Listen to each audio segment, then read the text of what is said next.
आणि आता बातमी नाशिकमधून। नाशिकमध्ये राष्ट्रवादी अजित पवार गटाने काँग्रेस विरोधात जोरदार आंदोलन केलेले आहे। जिल्हाधिकारी कार्यालयापासून काँग्रेसच्या कमिटी कार्यालयाकडे आंदोलकांनी मोर्चा काढला।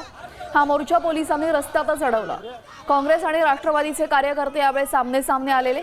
उपमुख्यमंत्री सुनेत्रा पवारांविषयी आक्षेपार्ह वक्तव्य केल्याप्रकरणी हे आंदोलन करण्यात आले।